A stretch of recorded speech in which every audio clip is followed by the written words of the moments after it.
Essayez de mettre les deux mains à plat. À Rambouillet, dans les Yvelines, des passionnés d'aïkido se réunissent chaque semaine pour un entraînement intensif. Mathieu est aïkidoka depuis son plus jeune âge et profite des vertus thérapeutiques de cet art martial qui l'aide à surmonter l'handicap qu'il vit depuis 3 ans.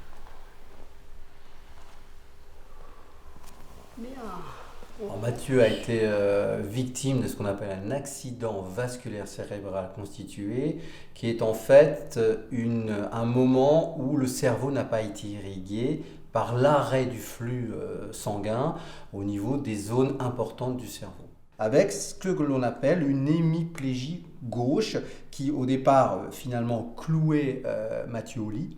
Et avec acharnement, travail, rééducation, réadaptation a permis à Mathieu de récupérer sa motricité aux membres inférieurs. En premier lieu, c'est le premier qui récupère, puis secondairement aux membres supérieurs. Je commence mes journées par 15 minutes de pause comme ça, afin de me centrer et de prendre de la distance par rapport au sens de la vue, et par la méditation transcendantale, et des oreilles et du toucher et du corps.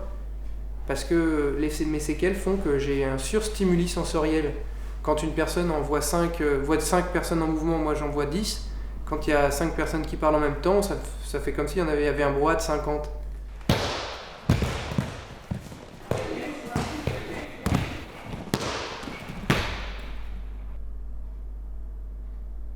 Le fait d'être posé un quart d'heure comme ça permet aux contractures musculaires de ma hanche et de mon genou de s'estomper, et du coup je peux récupérer un peu de souplesse dans ma jambe gauche. D'ailleurs au début je pouvais même pas tenir 30 secondes comme ça, donc au fur et à mesure de le faire un peu tous les jours, et maintenant j'arrive à avoir de plus en plus la possibilité que ma hanche se relâche, le genou aussi, et donc au bout d'un certain temps de commencer à pouvoir avoir des mobilisations un peu plus amples en ouverture, qui m'amène ensuite à essayer d'avoir un peu plus d'amplitude aussi en fermeture.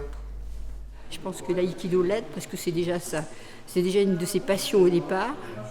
Donc le fait de revenir à une de ses passions, d'arriver à faire plein de choses et tout ça, c'est extrêmement important, à la fois pour sa construction physique et aussi pour sa construction morale. Je montre à mon bras et je commence à pouvoir bouger en envoyant des ondes du ventre au bras.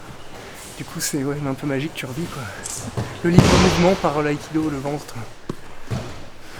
Tu te sens pas handicapé.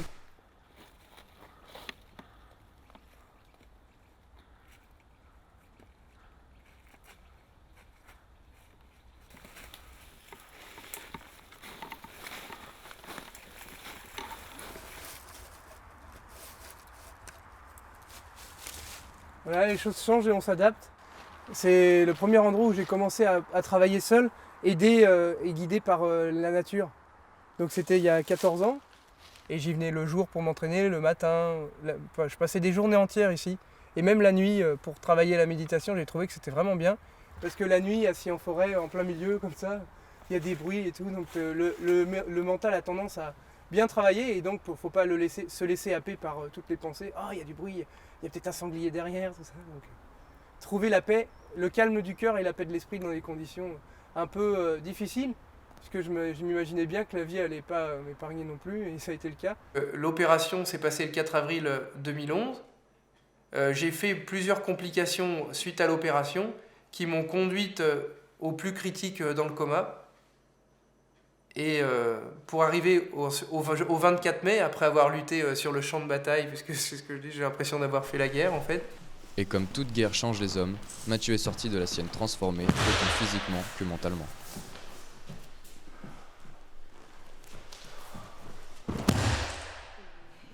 Je dirais que j'ai une conscience plus pleine et entière des choses, qui embrasse à la fois le lâcher-prise et on contrôle pas tout, et en même temps, il y a moyen de s'en sortir. Et c'est en train de créer ma nouvelle personne, en fin de compte, cette vision des choses.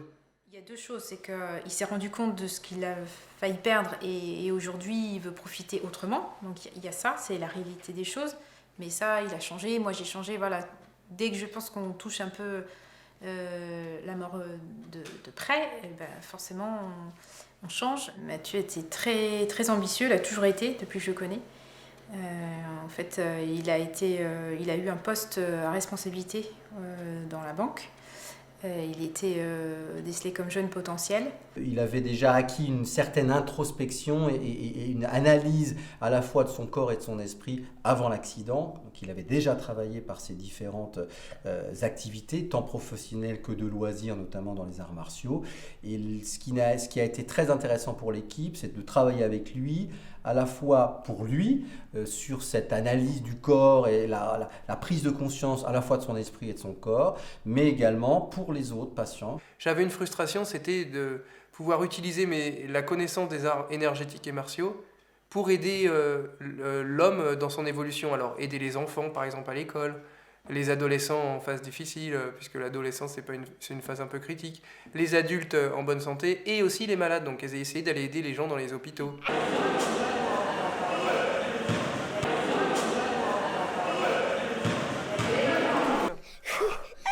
Voilà, encore. Et si son handicap l'empêche de travailler, Mathieu a par contre maintenant la possibilité d'aider les autres en enseignant bénévolement le kung-fu et le qigong. Il a par ailleurs créé son propre art martial, l'Emi Wing Chun, destiné à accompagner la rééducation des personnes en situation d'invalidité et qu'il enseigne à la Fondation Maillet.